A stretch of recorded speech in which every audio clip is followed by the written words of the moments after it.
So let's discuss important questions of foreign exchange and balance of payment account. Both are different chapters but comes under the same unit BOP. So foreign exchange क्या होता है? Any currency other than the domestic currency, including dollar, pound, dinar, all are called as foreign exchange. Short में forex. Forex rate, the rate at which one currency is exchanged for another.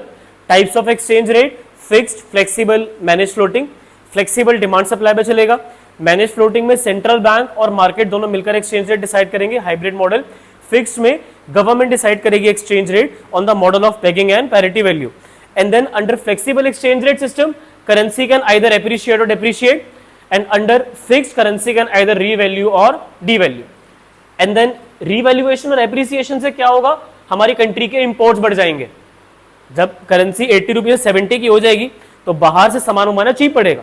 When the currency is getting from 80 to 70 is benefit for us and we call it as currency appreciation. और government करे तो currency revaluation. कुछ भी हो हमारे यहाँ imports बढ़ जाएंगे.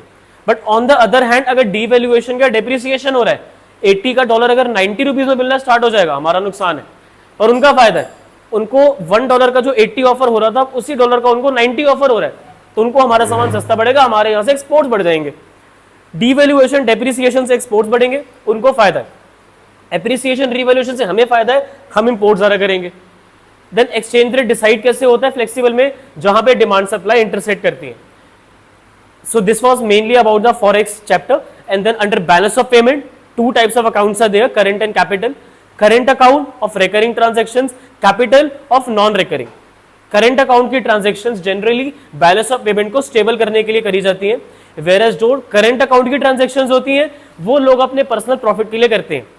उसकी एक और better bifurcation है जिसको हम बोलते हैं autonomous and accommodating. Autonomous items refer to those independent transactions that happen because of the profit maximization objective. But accommodating transactions are below the line transactions which are taken by the government of the country to stabilize the situation of balance of payment, to stabilize the inflows and outflows of foreign exchange. Now let's suppose there is a huge amount of inflow of foreign exchange in India. So where should the surplus go? It can either be given as loan to other countries for earning interest on the excess amount, or it can be added to the reserves of RBI. But what if I say there is a shortage of foreign currency, there is a huge outflow? The shortage can be fulfilled by borrowings from abroad, or it can be fulfilled by the reserves of RBI. What should be used? What should be the priority? We should be borrowing the funds. RBI के पास से reserves को use करने से हमारे assets कम हो जाएंगे, तो उससे better ये रहेगा कि currency borrow कर लो अगर shortage हो रही है. But what is the most desirable situation?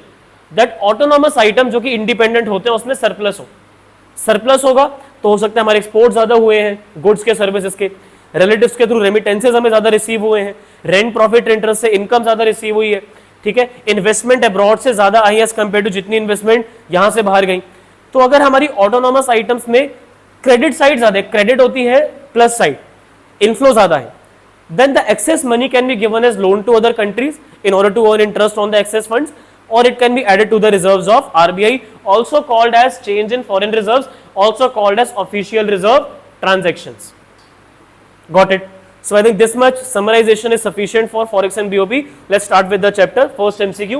Now it's a combined assignment of both foreign exchange and balance of payment account. Let's start with it. MCQs. BOP deficit कब होता है जी? जब आपकी current account की जो transactions हैं वो current receipt से ज़्यादा है, जब capital account की payments capital account receipt से ज़्यादा है, autonomous payments autonomous receipt से ज़्यादा है. Told you करंट कैपिटल के बेसिस पे बीओपी को जज करने से बेटर रहता है ऑटोनॉमस एंड अकोमोडेटिंग. क्यों? क्योंकि कैपिटल अकाउंट में कुछ ट्रांजैक्शंस ऐसी हैं जो लोग प्रॉफिट के लिए करते हैं लाइक इन्वेस्टमेंट्स, तो that are to be a part of autonomous transaction. They can't be part of current account because of their non recurring nature and because of the amount involved in them and the nature of change in assets and liabilities. Investments are to be a part of capital account, but still they are independent because people do investment for their own profit. So as a matter of fact कि अगर investments, export import of goods, export import of services, unilateral transfers and receipts and income from rent profit interest, इन सारे sources से payment ज़्यादा हो गई as compared to जितनी receipts आई हैं, then our BOP will be in deficit. Now the shortage is to be fulfilled by either borrowing the currency from abroad or using the reserve of RBI. So वो after effect बात है, वो accommodating हो जाएगा. But अभी हम बात करें कि BOP deficit में कब जाता है? जब ऑटोनॉमस आइटम्स की वजह से करेंसी का आउटफ्लो ज्यादा हो जाता है कंपेयर टू करेंसी का inflow, and that can be best explain with the help of autonomous and accommodating transactions. Come to the second one. Company located in India receives loan from a company located abroad. It's like a borrowings. ठीक है, बाहर से currency India में receive हो रही है, but that money has to be return back to the country और the company जहां से हमने लोन बोरो करा है. सो अल्टीमेटली फिलहाल के लिए तो करेंसी रिसीव हुई है, यस और no? It will be recorded on the inflow side or the credit side of BOP account, but because it is increasing the liabilities, it will be a part of capital account. अगर assets liabilities में change नहीं आता तो वो current account में जाता है, but पैसा बोरो करोगे तो उससे आपकी लाइबिलिटीज इंक्रीज हो जाएंगे, and borrowings is a part of credit side of capital account. Whether it is done by the government, whether it is done by the private company, borrowing is a borrowing. In future the money has to be returned along with the interest. It has increased the liabilities. It will be a part of credit side of, फिलहाल के लिए credit side, but it is not a favorable side because you have to return the money in future. Next question. An Indian company invest in a company located abroad. बाहर investment गई, foreign investment, investments to abroad. Debit side of BOP account or debit side of the capital account because it has led to outflow of foreign exchange. Outflow debit side पे record होते हैं, inflow credit side पर ये जो investment है ना बेटा, इसका आउटफ्लो एक तरीके से आप रिकॉर्ड तो कर रहे हो डेबिट साइड पे, बट अब ये ध्यान रखो कि फ्यूचर में आपको इसी इन्वेस्टमेंट पे इंटरेस्ट मिलेगा, डिविडेंड मिलेगा, प्रॉपर्टी खरीदोगे तो रेंट आएगा, तो लॉन्ग टर्म में आपको ऐसे इन्वेस्टमेंट्स के बेनिफिट्स देखने को मिलेंगे, तो इट इज फेवरेबल. तो you should not feel regret about the fact कि ये डेबिट साइड में रिकॉर्ड होगा कैपिटल अकाउंट के. तो आपके हिसाब से क्या जो क्रेडिट साइड में कैपिटल अकाउंट के बोरोइंग्स रिकॉर्ड पहले करी थी वो फेवरेबल थी? जो इसके पीछे वाले क्वेश्चन में पैसा हमने उधार पे लिया था वो रिकॉर्ड तो हुआ था क्रेडिट में, प्लस करा था, बट वही पैसा फ्यूचर में हमको इंटरेस्ट के साथ रिटर्न करना पड़ेगा, तो वो अनफेवरेबल है. अब ये जो इन्वेस्टमेंट हमारे लोग बाहर कर रहे हैं उसमें हमारे लोगों को क्या मिलेगा, इंटरेस्ट या dividend, depends upon the type of investment. Stock market में इन्वेस्ट करेंगे तो डिविडेंड मिलेगा, लोन देंगे तो इंटरेस्ट मिलेगा. यहाँ पर शायद लोन की बात करी जा रही है, ऐसा लोन वगैरह लिखा नहीं है, सिर्फ इन्वेस्टमेंट लिखी है. इन्वेस्टमेंट किसी भी तरीके के हो, रिटर्न उस पर आएगा, and it will be a part of capital account but on debit side, क्योंकि यहां से बाहर इन्वेस्टमेंट गई है, बट लॉन्ग टर्म में आपको वो रिटर्न अर्न करके देगी, it's favourable. Next question number 4. Exports and imports of which of the following items will be a component of balance of trade? बेटा बैंकिंग सर्विस हो गई इनविजिबल, यहां पर हम बात कर रहे हैं बैलेंस ऑफ ट्रेड जो कि विजिबल आइटम का होता है, जिनको देखा जा सकता है, लाइक इलेक्ट्रॉनिक्स, फर्नीचर, मर्केंडाइज, ये सब चीजें ओवरऑल होती हैं जो टच करी जा सकती हैं, देखी जा सकती है, इनका ट्रेड करा जाता है. Banking, shipping service, merchandise is an example of trade, so it will be a part of balance of trade. Export import of merchandise और गुड्स और visible item are all one and same thing, तो it will be a part of balance of trade. Forex transaction जो कि dependent होती है दूसरी transaction पे, वो अकोमोडेटिंग होती है. जो इंडिपेंडेंट होती है, लोग अपने प्रॉफिट के लिए करते हैं, वो ऑटोनॉमस है. People are doing it for their own profit, but those transactions which happen to stabilize BOP, which are dependent upon the autonomous one, are called as accommodating transaction. They are basically undertaken to stabilize the situation of balance of payment account. Fine. तो इसमें आपका बेटा आ जाएगा forex transaction which are dependent वाली आपकी हो जाएंगी accommodating. Actually मैंने फिर अभी जब एक्सप्लेन करने के बाद ये वाला देख लिया इंडिपेंडेंट, तो मुझे लगा मैंने शायद आपको गलत ना बता दिया हो. वो दो क्वेश्चंस है, ऊपर वाला है डिपेंडेंट वाला और नीचे वाला है इंडिपेंडेंट वाला. बीओपी की जो ट्रांजैक्शंस डिपेंडेंट होती हैं वो अकोमोडेटिंग होती हैं, और जो लोग अपने पर्सनल प्रॉफिट के लिए करते हैं वो ऑटोनॉमस होती हैं. Are we clear with it? अभी तक आप लोगों को इतना तो समझ में आ चुका होगा कि autonomous and accommodating are very very important topics of MCQs from this particular chapter BOP. Foreign exchange से क्वेश्चन नहीं बन रहे हैं बीओपी से, और ये कंबाइंड असाइनमेंट है दोनों चैप्टर्स का. तो आप लोग अंदाजा लगा लो कि फॉरेक्स की इंपॉर्टेंस थोड़ी सी less as compare to BOP. I am not saying कि किस टीचर की क्या प्रेफरेंस है, ये हमने मल्टीपल बुक से मटेरियल लिया है, तो हमें ज्यादा क्वेश्चंस बीओपी के मिले तो हमने वो लिए, बट अगेन बीओपी में भी specifically you have to focus upon autonomous जो प्रॉफिट के लिए होते हैं, अकोमोडेटिंग जो कंडीशन को ठीक करने के लिए गवर्नमेंट लेती है एक्शन. अगला अब आ गया जी फॉरेक्स के बारे में. फॉरेक्स बुरा मान गया कि सर ने ऐसे कैसे बोल दिया कि कोई भी क्वेश्चन मेरे बेसिस पर नहीं आ रहा, अब मेरे ऊपर भी क्वेश्चन पूछा जाए. Exchange rate at which demand of foreign currency becomes equal to supply. ये तो अगर मैं नहीं भी पढ़ाऊंगा तो भी आप लोगों को बताऊंगा इक्विलिब्रियम रेट. जब डिमांड सप्लाई बराबर होती है, आप लोग जब छोटे छोटे थे आपके चाइल्डहुड में 11th स्टैंडर्ड में आप लोगों ने एक चैप्टर पढ़ा था मार्केट डिटर्मिनेशन या फिर प्राइस डिटर्मिनेशन. आप लोगों का चैप्टर मार्केट था, उसका जो अगला चैप्टर था वो प्राइस डिटर्मिनेशन था, उसमें आप लोगों ने पढ़ा था मार्केट इक्विलिब्रियम में तब आता है जब डिमांड सप्लाई एक दूसरे को इंटरसेक्ट करती है, उसके ऊपर एक्सेस सप्लाई होती है, उसके नीचे एक्सेस डिमांड होती है। तो जब फॉरेन करेंसी की डिमांड फॉरेन करेंसी की सप्लाई की इक्वल हो जाएगी तो जो मार्केट में रेट आएगा it will be the optimum rate, it will be the desirable rate and the better word is equilibrium rate. सबका मतलब एक ही है। What is the relationship between demand and exchange rate? बेटा डिमांड और price में कैसा relation होता है? इनवर्स। प्राइस बढ़ता है, डिमांड फॉल करती है। आप लोगों ने पढ़ा था बचपन में एक्सपेंशन कॉन्ट्रैक्शन, अब छोटे छोटे थे आपको याद होगा, जब प्राइस बढ़ता था डिमांड कॉन्ट्रैक्ट करती थी, जब प्राइस कम होता था डिमांड एक्सपैंड करती थी। एक तरीके से इनवर्स रिलेशनशिप है, इनडायरेक्ट रिलेशनशिप है। ठीक है जी।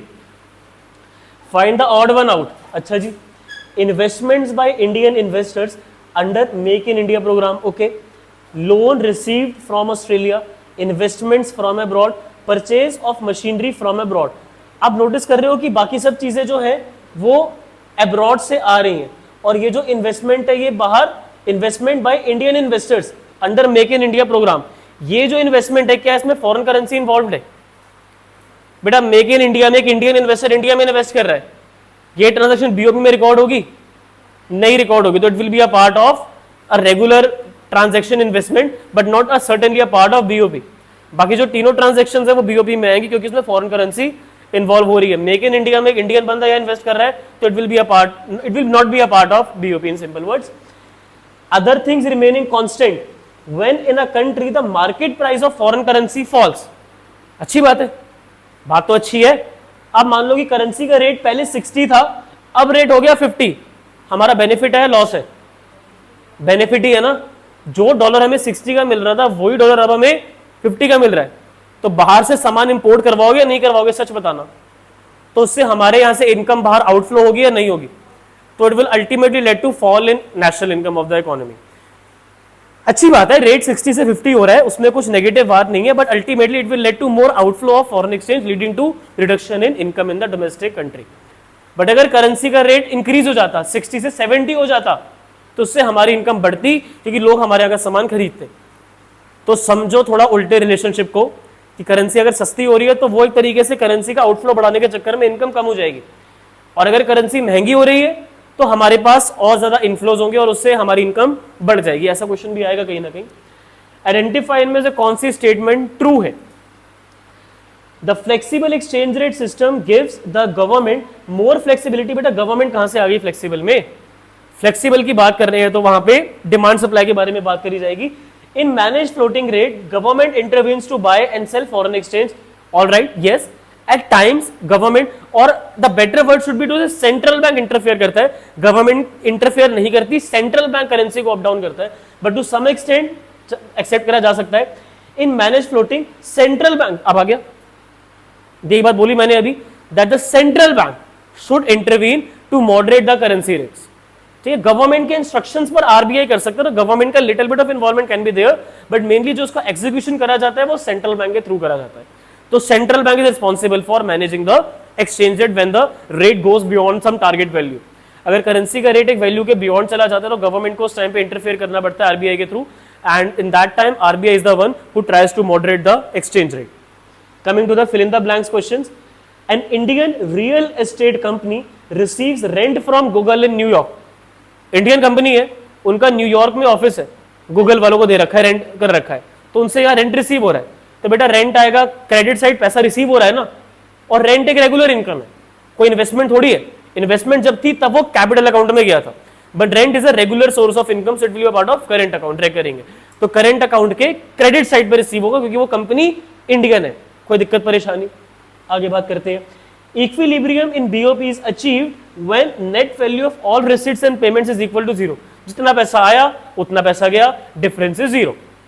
रिसीट्स 100 करोड़, एक्सपेंड और आउट पेमेंट्स 100 करोड़, सो जो डेफिसिट सरप्लस होगा वो कुछ भी नहीं निकल कर आएगा। BOP will be in desirable situation और इक्विलिब्रियम सिचुएशन और balance, whatever you want to call, when receipts are equal to payments. Difference कितना निकल कर आएगा?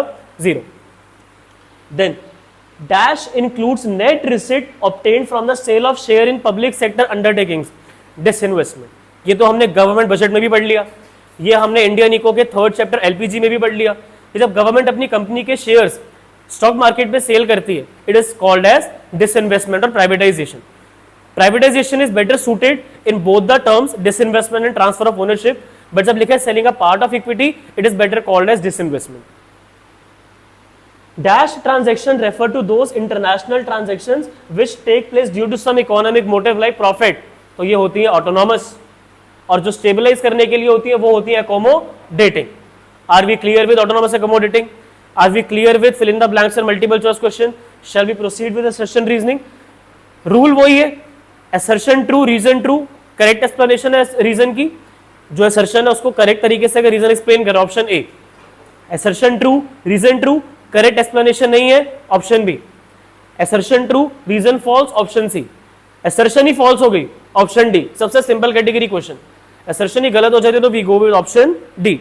Let's look at the assertion reasoning questions. Other things remaining same, increase in demand for foreign exchange leads to up valuation of foreign exchange. अगर demand currency की ज्यादा होती है तो उससे फॉरेन करेंसी की वैल्यू बढ़ जाती है, इस बात से हम निग्लेक्ट नहीं कर रहे, बट उस सिचुएशन को अप वैल्यूएशन नहीं कहा जाता, उस सिचुएशन को डी वैल्यूएशन कहा जाता है. राइट? अगर करेंसी 80 से 90 कर दी गवर्नमेंट ने तो वो क्या होता है, डी वैल्यूएशन. और पहली बात तो ये यहां पर लिखा हुआ है कि डिमांड बढ़ी है, डिमांड बढ़ी है ना, गवर्नमेंट का नाम आया कहीं पे, तो डी वैल्यूएशन रीवैल्यूएशन तो होगा ही नहीं, होगा डेप्रिसिएशन. Getting the point? एक तो इन्होंने अप वैल्यूएशन लिखा, वो भी गलत है, क्योंकि अगर डिमांड करेंसी की बढ़ जाएगी तो उससे क्या होगा, करेंसी हमारी डोमेस्टिक डेप्रिशिएट कर जाएगी, लोग ज्यादा डिमांड करेंगे तो उतना ही हमें एक्स्ट्रा मनी भी उसके लिए पे करना पड़ेगा, that will lead to depreciation of the domestic currency. Up valuation कुछ भी लेना देना नहीं है. तो it's again a very simple category question, जहां पर आपका ऑप्शन डी पिक हो रहा है, क्योंकि answer should have been depreciation where they have written up valuation. इसमें आप रीजन को रीड करोगे तो वो ट्रू दे रखा होगा, रीड करके देख सकते हो. Increase in demand for foreign exchange shows shortage of foreign exchange reserves. Definitely, why are people demanding more? And it will ultimately lead to shortage of foreign exchange. So reason is somewhere true. Next assertion, import of goods and services reflect demand of foreign exchange. अच्छा sorry, हाँ ठीक है, import of goods, मुझे लगा export लिखा है. Import से क्या होता है, जब हम बाहर से कोई चीज इंपोर्ट करवाते हैं उसके लिए हमें क्या पे करनी पड़ती है, foreign exchange. So it's a source of demand for foreign exchange. Whereas export से फॉरेक्स की सप्लाई आती है और बाहर से सामान इंपोर्ट करने से पता लगता है कि हम लोग कितने डॉलर की या फॉरेन करेंसी की डिमांड कर रहे हैं. Assertion is totally true. Reason, import of goods and services shows inflow. No, import से फॉरेन एक्सचेंज का आउटफ्लो होता है. Assertion true, reason false, option C के साथ जाएंगे. आगे बात करते हैं. Demand curve of foreign currencies negatively slope, downward जाती है. अगेन मैं रिपीट करूंगा, बचपन में आप पढ़कर आए हो, demand curve is downward sloping, negatively sloping, inverse sloping. Price के साथ डिमांड का उल्टा रिलेशन, एक चीज बढ़ेगी दूसरी चीज कम होगी, लॉ ऑफ डिमांड. तो अगर फॉरेन करेंसी बढ़ेगी रेट उसका, तो लोग उसकी डिमांड करना कम करेंगे. फॉरेन करेंसी सस्ती मिलेगी तो लोग उसकी डिमांड ज्यादा करेंगे. तो बात तो ठीक लिखी है. रीजन में क्या लिखा है, if price of foreign currency increases it becomes costlier for the home country. Rate 80 से 90 हो जाएगा तो हमारे लिए महंगा पड़ेगा जी, इसीलिए हम उसकी डिमांड कम करेंगे. रीजन भी बिल्कुल ठीक है. सो असर्शन रीजन बिल्कुल ट्रू है, आपस में रिलेट भी कर रहे हैं. करेक्ट एक्सप्लेनेशन ऑप्शन ए के साथ जाएंगे. कोई दिक्कत परेशानी किसी बच्चे को यहाँ तक जो ऑफलाइन देख रहे हैं, कोई दिक्कत नहीं है. ऑनलाइन जो बच्चे देख रहे हैं बेटा, कमेंट सेक्शन में या फिर इंस्टेंट में पूछ सकते हो कि डाउट डिफिकल्टी है तो. Short answer type questions. Official reserve transactions के बारे में मैं अपनी ऑफलाइन क्लास में इतनी बार बता चुका हूं कि ये इतना सारा इंपॉर्टेंट क्वेश्चन है. अगर बीओपी में करेंसी की शॉर्टेज है तो आरबीआई के रिजर्व्स को रिड्यूस करा जाएगा और वो इकोनॉमी में क्रेडिट साइड पे रिकॉर्ड करा जाएगा कैपिटल अकाउंट में. पर ये अनफेवरेबल है क्योंकि इससे हमारी कंट्री के एसेट्स कम हो रहे हैं, फॉरेन करेंसी कम हो रही है. और अगर हमारे पास ऑटोनोमस ट्रांजैक्शंस की वजह से फॉरेन करेंसी सरप्लस में आ गई है तो that surplus money can B put in the reserves of RBI. वो हमारी इकोनॉमी में डेबिट साइड पे रिकॉर्ड करा जाएगा कैपिटल में, क्योंकि उससे हमारे जो रिजर्व्स हैं वो आरबीआई के पास बढ़ रहे हैं. वो फेवरेबल है, अच्छी बात है. तो official reserve transactions are the increase और decrease in foreign exchange reserves by the central bank in case of surplus और डेफिसिट ऑटोनोमस ट्रांजैक्शंस. कोई दिक्कत परेशानी? ये वही है change in foreign exchange reserve वाला पॉइंट, इसको डिटेल में एक्सप्लेन करना है. ये 3 नंबर में भी आ जाता है, कभी कभी 4 नंबर में भी आ जाता है, not more than that obviously. Give the meaning of BOT and balance of current account. BOT is difference between export of goods and import of goods, that's it. Where is balance of current account includes the inflows from exports of goods, export of services, income from rent, interest, dividend, and unilateral receipts. With imports of goods, import of services, unilateral payments and income payments. So balance of current account में चारों components आते हैं और balance of trade में सिर्फ goods आते हैं. Export of goods minus import of goods is balance of trade. But जब आप चारों कंपोनेंट्स को कंसीडर कर लेते हो करंट अकाउंट के, तो it becomes a balance of current account. Balance of trade can be in surplus deficit, balance of current account can be also in surplus और डेफिसिट. हो सकता है सारी ट्रांजेक्शन से आपका सरप्लस ज्यादा है या सारी ट्रांजेक्शन से डेफिसिट ज्यादा है, उसका बैलेंस ऑफ ट्रेड से कुछ भी लेना देना नहीं है. एग्जांपल के तौर पे अगर बैलेंस ऑफ ट्रेड सरप्लस में है, it will not assure you that your current account will also be in surplus. If your balance of trade is in deficit, it will not make it mandatory that your current account will also be in deficit. It might be export ज्यादा हो गए services के, it might be relative के through payment ज्यादा receive होगी, it might be income property वगैरह से बहुत ज्यादा रिसीव होगी, तो ओवरऑल करंट अकाउंट सरप्लस में है. बट गुड्स के केस में इंपोर्ट ज्यादा हो गए तो बैलेंस ऑफ ट्रेड डेफिसिट में चला गया. तो सिर्फ बैलेंस ऑफ ट्रेड की इमेज को देख के आप करंट अकाउंट की इमेज को पोर्ट्रे नहीं कर सकते हो. एमसीक्यू के लिए ये क्वेश्चन भी इंपॉर्टेंट है कि does deficit current account highlight deficit balance of trade also? It is not true. If there is a deficit current account, it is not mandatory for the balance of trade to be in deficit. There could be a surplus trade where current account is in deficit. There could be a deficit trade where current account is in surplus. Let's proceed further. What is meant by current account surplus? When inflows of foreign exchange from current account components including export import of goods, services, unilateral receipts and payments, income from rent received, rent, interest, dividend is more as compared to the payments. In that situation current account will be in surplus. Broad categories of current account बहुत बार बता चुका हूं, चारों components के नाम अब तक याद हो जाने चाहिए. Where will the sale of machine be recorded? Sale of machine तो अच्छी बात है, एक्सपोर्ट है. Credit side of current account, आपने मशीन एक्सपोर्ट करी, लाइक कोई भी कमोडिटी आपने एक्सपोर्ट करी होती तो आपको पेमेंट रिसीव होगी, credit side of the current account it will be recorded. Borrowings from abroad, credit side of capital account. Borrowings बाहर से रिसीव हो रही है, क्रेडिट साइड रिकॉर्ड होंगे और कौन से अकाउंट में? कैपिटल अकाउंट में रिकॉर्ड होंगे जी. Broad categories of capital account, borrowings to and from abroad, मतलब borrowings from abroad, lendings to abroad एक तरीके से, investments to and from abroad, and then change in foreign exchange reserves और official reserve transactions. ये तीन components mainly आपके आते हैं कैपिटल अकाउंट के अंडर में. What are fixed and flexible exchange rate? Fixed में pegging parity value का नाम लिखोगे और flexible में demand supply का नाम लिखोगे, हो सके तो डायग्राम भी बना के दिखाओगे. When the price of foreign exchange falls, अच्छी बात है, मान लो रेट 80 से 70 हो गया, it's good for us. Supply भी सप्लाई बट 80 पे जो उनको बेनिफिट मिल रहा था वो बेनिफिट उनको 70 पे नहीं मिलेगा. एज अ रिजल्ट सप्लाई वो कम कर देंगे क्योंकि इन्वेस्टमेंट आनी कम हो जाएंगी, हमारे यहाँ से सामान खरीदना कम कर देंगे तो हमारे एक्सपोर्ट्स कम हो जाएंगे, हमारे बल्कि इंपोर्ट्स बढ़ जाएंगे. हमारे लिए तो एप्रिसिएशन है ना, फॉरेन एक्सचेंज अगर कम हो रहा है 80 से 70 तो it's a benefit for us, currency appreciation for us.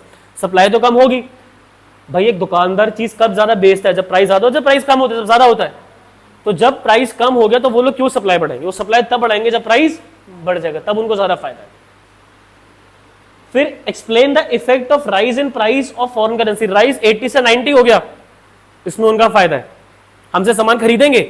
पहले जिस डॉलर के एक्सचेंज में हम उन्हें 80 रुपीज का सामान ऑफर कर रहे थे, अब उसी डॉलर के बदले हम उन्हें 90 रुपीज का सामान ऑफर कर रहे हैं, हमारे यहाँ से एक्सपोर्ट्स बढ़ जाएंगे. बट हमें 10 रुपए एक्स्ट्रा देने पड़ रहे हैं तो हमारे इंपोर्ट्स कम हो जाएंगे. हमें अगर ज्यादा पे करना पड़ेगा तो इंपोर्ट्स कम हो जाएंगे, बट अगर हमें कम पे करना पड़ता तो हमारे इंपोर्ट ज्यादा होते हैं. बट क्वेश्चन है फॉरेन करेंसी महंगी हो गई तो वो हमसे सामान खरीदेंगे, हमारे एक्सपोर्ट्स बढ़ जाएंगे. हम उनसे सामान नहीं करेंगे तो इंपोर्ट्स कम हो जाएंगे. तो rise in exports, fall in imports. तो किसका केस है ये? करेंसी डेप्रिसिएशन का केस है.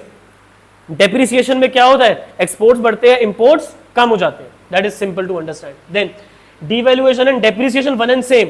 Do you agree? You should not agree. Devaluation occurs under fixed, depreciation occurs under flexible. Now devaluation and depreciation की define में भी difference है. Devaluation is a decline in value of domestic currency in terms of forex under fixed exchange rate system by the government. Flexible exchange rate में depreciation होता है. And how do we define it? Decline in value of domestic currency in terms of foreign currency under flexible exchange rate by the forces of demand and supply. Example दोनों का same रहेगा कि मान लो 50 से rate 60 हो गया, market के through हुआ डेप्रिसिएशन, गवर्नमेंट के थ्रू हुआ डीवैल्यूएशन। इफेक्ट क्या होगा, दोनों का सेम रहेगा, दोनों से हमारे यहां से एक्सपोर्ट्स बढ़ जाएंगे। क्यों एक्सपोर्ट्स बढ़ जाएंगे, उनका फायदा है। जो सामान वो 50 रुपए में खरीद रहे थे, $1 मिल रहा था उनको, मतलब उनके पास तो $1 ही था, हम उनको 50 रुपीज ऑफर कर रहे थे, now we are offering them 60, तो वो हमसे ज्यादा सामान खरीद सकते हैं। तो एज अ रिजल्ट हमारे यहां से एक्सपोर्ट्स बढ़ जाएंगे, कोई दिक्कत, मीनिंग डिफरेंट है, effect same. Then explain the effect of appreciation, imports बढ़ जाएंगे। एक शॉर्ट फॉर्म बताई थी मैंने, AI, आर्टिफिशियल इंटेलिजेंस से याद रख लो, एप्रिसिएशन से इंपोर्ट्स बढ़ जाएंगे। उस वाले AI का इस वाले AI से कुछ लिंक नहीं है, but for a short form you can just make a resemblance for you कि अगर एप्रिशिएट हो रही है करेंसी तो उससे इंपोर्ट्स बढ़ जाएंगे। लॉजिक क्या है, जो करेंसी 80 की थी अगर अब वो हमें 70 में मिलनी चालू हो जाएगी तो हम बाहर से सामान मंगवाने में और ज्यादा इंटरेस्टेड हो जाएंगे and as a result imports बढ़ जाएंगे। $80 की जगह 70 में मिलेगा तो we will be more interested in importing goods from abroad, तो इंपोर्ट्स बढ़ जाएंगे। Meaning of manage floating, when the currency is managed through the central bank interventions at times and mostly the rate is fixed by the demand supply forces. It is also called as dirty floating and mostly the target is to be kept below the target value, but if the exchange rate goes beyond the target value then central bank will intervene.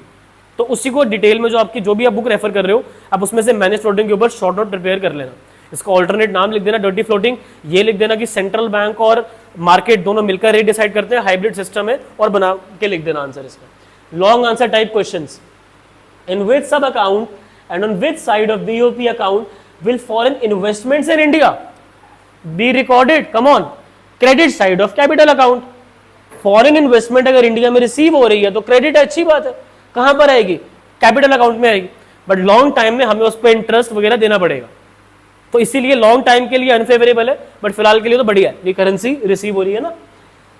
What will be the effect of foreign investments in India on exchange rate, अब अगर investment यहां पर आ रही है तो उससे supply currency की बढ़ जाएगी और उससे हमारी डोमेस्टिक करेंसी एप्रिशिएट होगी, हमारे लिए अच्छी बात है।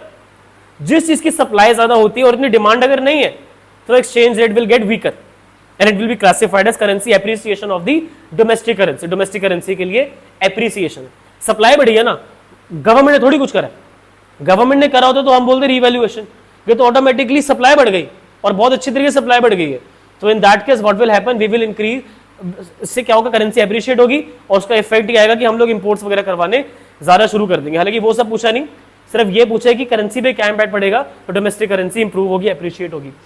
Explain the distinction between autonomous accommodating, बता चुके हैं आपको शॉर्ट आंसर टाइप में बहुत बार कि कौन सा इंडिपेंडेंट है, कौन सा डिपेंडेंट है, कौन सा अबव द लाइन, कौन सा बिलो द लाइन, ठीक है जी, और कैसे इनको यूज करा जाए डेफिसिट में, या तो बोरो करके या आरबीआई के रिजर्व्स को डिक्रीज करके। बोरो करने से भी क्रेडिट साइड पे रिकॉर्ड होगी ट्रांजैक्शन कैपिटल में, जब फॉरेन कंट्री से हमारी कंट्री पैसा उधार पे लेगी तो वो हमारे लिए क्रेडिट इनफ्लो है, and at the same time वो कैपिटल अकाउंट में रिकॉर्ड होगा।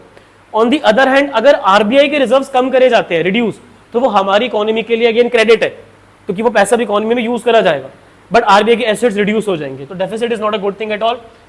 Demand for domestic goods and services and domestic demand for goods and service, बेटा डिमांड फॉर डोमेस्टिक होता है हम लोग कितनी डिमांड कर रहे हैं, ठीक है, और अल्टी सुनो, listen to me very very carefully, हम लोग भी बेटा इंडिया के प्रोडक्ट्स खरीदते हैं, like there is furniture, there is jewellery, there are different types of textile material like clothes, t-shirts, shoes that we buy from Indian manufacturers.